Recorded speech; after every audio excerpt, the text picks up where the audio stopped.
Assalamualaikum warahmatullahi wabarakatuh. Waalaikumsalam warahmatullahi wabarakatuh.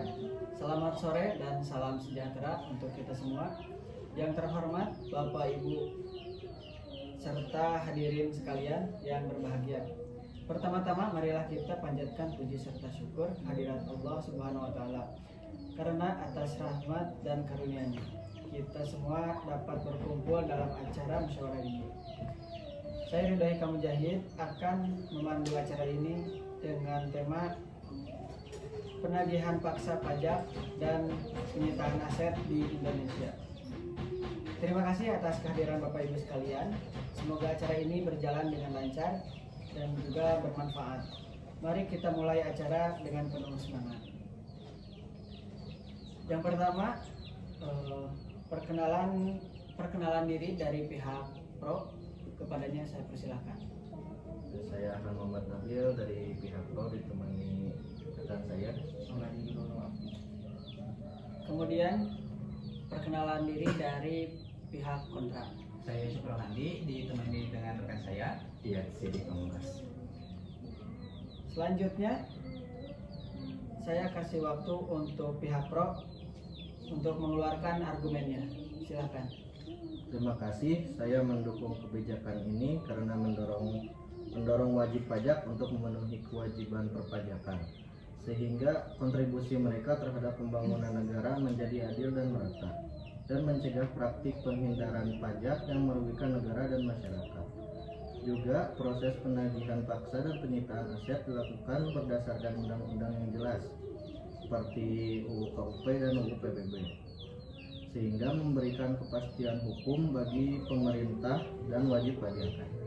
Adanya tahapan seperti surat teguran, surat paksa, dan proses hukum sebelum penyitaan memastikan hak wajib pajak tetap dilindungi.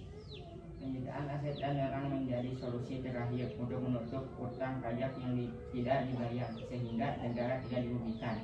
Contoh kasus PBB menunjukkan bahwa mekanisme ini efektif untuk mengatasi tunggakan pajak korupsi. Penerimaan pajak optimal membantu membiayai infrastruktur, pendidikan, dan layanan publik lainnya, mengurangi praktik korupsi atau penyalahgunaan aset yang tidak dilaporkan. Sekian dari kami. Terima kasih atas argumennya dari pihak Pro. Dan selanjutnya saya kasih waktu juga untuk pihak kontra untuk mengeluarkan argumennya. Oke, terima kasih atas waktunya. Di sini saya dari pihak kontra akan kebijakan ini, di mana saya menentang atau mengkritik kebijakan ini. Salah satu beberapa sebab diantaranya yaitu yang pertama, prosedur ini termasuk berbelit-belit, di mana proses penagihan hingga penyitaan membutuhkan waktu lama dan biaya tinggi sehingga kurang efisien. Selanjutnya, wajib pajak mungkin kesulitan memahami tahapan hukum yang kompleks. Dan yang kedua, resiko penyalahgunaan wewenang, di mana di dalamnya itu terdapat kekhawatiran bahwa pemerintah atau pejabat pajak bisa menyalahgunakan aturan untuk kepentingan pribadi atau politik. Selanjutnya, misalnya sita aset tanpa pembuktian yang transparan. Selanjutnya akan dijelaskan teman saya. Kalau menurut saya juga sama, tidak setuju. Jadi beban wajib pajak kecil seperti UMKM atau individu yang menghasilkan rendah mungkin kesulitan untuk membayar pajak dan dendanya, sehingga rumah mereka itu yang vital bisa terancam dan dikenakan penggusuran. Selanjutnya, ketidakjelasan pengecualian.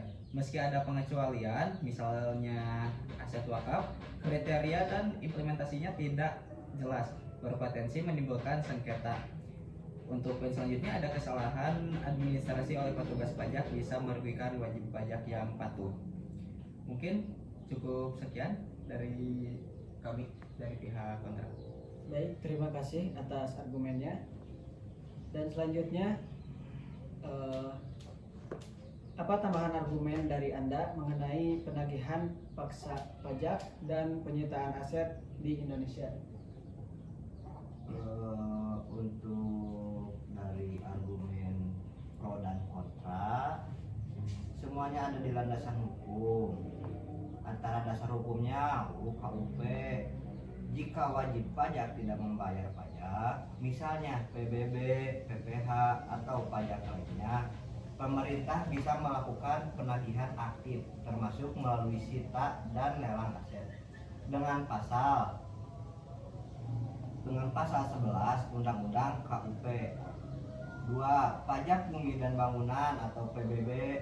Jika PBB tidak dibayar bertahun-tahun, pemerintah daerah bisa mengenakan denda, menyita, atau bahkan melelang properti tersebut dengan landasan Undang-Undang Nomor 12 Tahun 1985 tentang PBB yang telah diubah dengan Undang-Undang Nomor 12 Tahun 1994. Yang kedua, proses pengambilan tahap penagihan. Pemerintah akan mengirim surat teguran, peringatan, dan surat paksa via justru sita pajak. Untuk poin kedua dari proses pengambilan, sita dan lelang. Jika pajak tidak dibayar, aset bisa disita dan dilelang untuk menutupi utang pajak. Contohnya pada kasus PBB, tanah atau gedung bisa dijual secara lelang. Poin yang ketiga, aset yang tidak dilaporkan SPT tahunan dalam kasus tertentu, misalnya tak efisien, bisa ada proses hukum pidana pasal 39 UU KUP. Apakah ada poin-poin tambahan? Mungkin sudah. Dari saya sudah. Oke, di sini saya dari pihak kontra akan mewakili argumen tambahan, di mana kebijakan ini termasuk kebijakan yang sangat menimbulkan ataupun rawan akan terjadinya penyalahgunaan pencucian uang, di mana di setiap proses kebijakan itu akan keluar anggaran, di mana hasil-hasil uang-uang pajak tersebut bisa saja disalahgunakan oleh pihak-pihak yang tidak bertanggung jawab, di mana dana tersebut akan digunakan sebagai kebutuhan pribadi dan kebutuhan personal lainnya, di mana seharusnya anggaran tersebut harus masuk dan transparan ke dalam pemerintah yang sesuai dengan kebijakan tersebut. Maka dari saya lebih baik kebijakan tersebut supaya direvisi, ada aturan-aturan yang dirubah, di mana dari pihak-pihak seperti kelas menengah bawah ataupun UMKM, pedagang-pedagang kecil tidak terlalu terbebani akan kebijakan tersebut, serta mengenai kebijakan tersebut, di mana hak sepenuhnya ataupun hak tanah, hak kepemilikan itu tetap ada di tangan pemilik ataupun sesuai dengan surat tanah di rumah tersebut. Jadi ketika tiba-tiba orang itu tidak membayar pajak lalu kemudian aset itu akan diambil, menurut saya pemerintah tidak mempunyai hak penuh akan hal itu. Jadi maka dari itu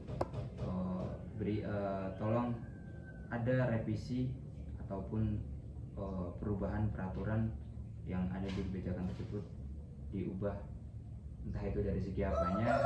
Silakan, siapa tahu ada yang ingin menambah masukan ataupun menambah sebuah revisi yang jauh lebih efisien untuk kebijakan ini.